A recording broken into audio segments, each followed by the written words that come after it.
Poor Job. I can't imagine being in his shoes.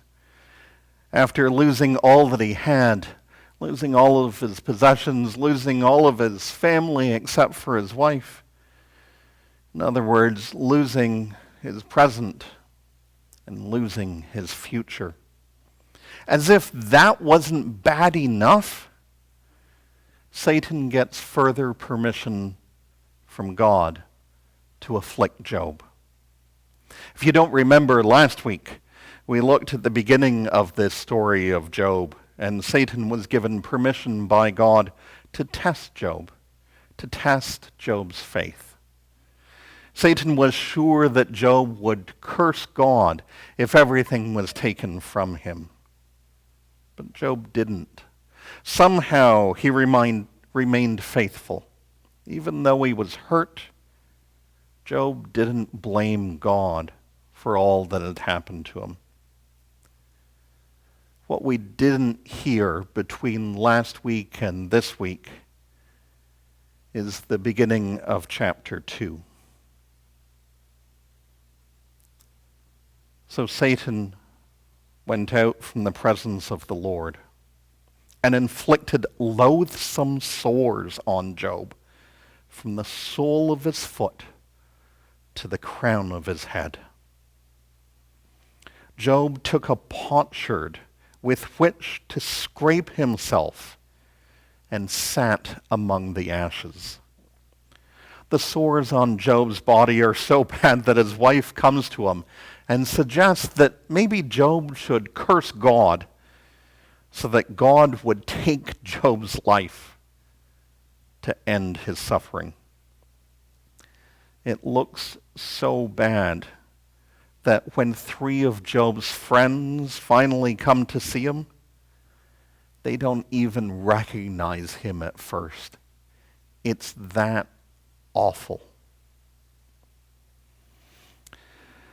Job's friends, though, are unfortunately really of no help. Eliphaz is the first one who talks to Job, and his words are no source of comfort.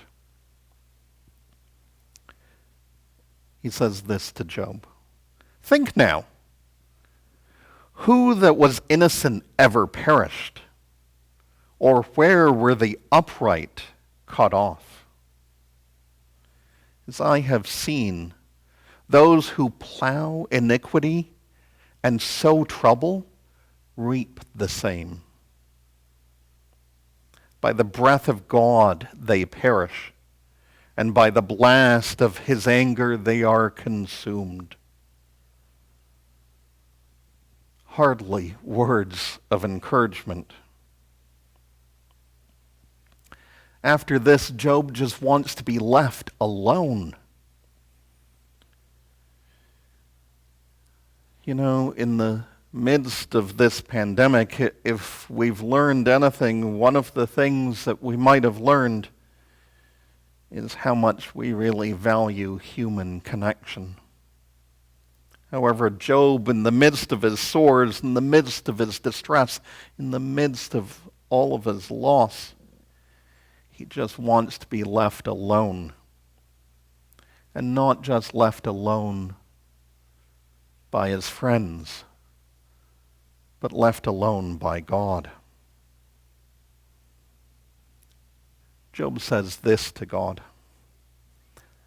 "What are human beings that you make so much of them, that you set your mind on them? Visit them every morning, test them every moment.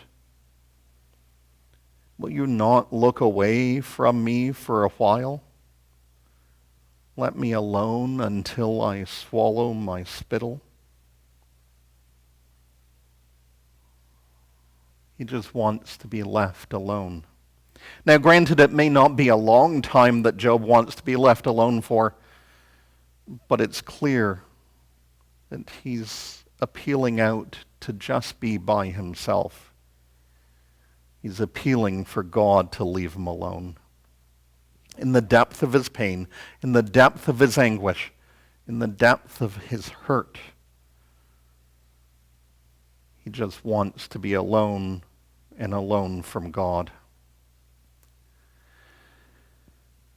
Now, last week and this week, and probably as we continue on with the story of Job, we probably won't be able to answer the question as to why bad things happen to good people.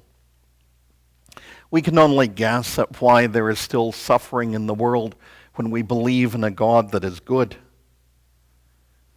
And I believe, honestly, in a God who would never inflict such suffering on anyone.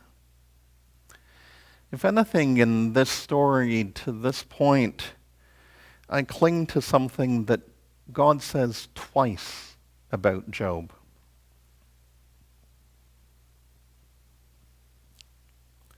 The Lord, God, said to Satan, "Have you considered my servant Job? There is no one like him on the earth, a blameless and upright man who fears God and turns away from evil. He still persists in his integrity, although you incited me against him to destroy him for no reason." God has confidence in Job's goodness. And I believe that to be true of God for all of us. I believe that God has confidence in the goodness that is in me and is in you, is in each of us. While we may not, I do not at times, feel as if I live up to the standard of Job, God is still confident that we can find the good that is within us. Let's not live lives where we focus on sin, focus on the things that we've done wrong, on the things that others have done wrong to us. Let's live lives, though, where we are examples of the goodness that is within us. For Job, it was probably hard for him to find any goodness within him at this point. And yet for God, it was still evident. For us, it might be hard to find it. And for God, it is still evident. For God's confidence in us, even when we don't have confidence in ourselves, we give thanks. Amen.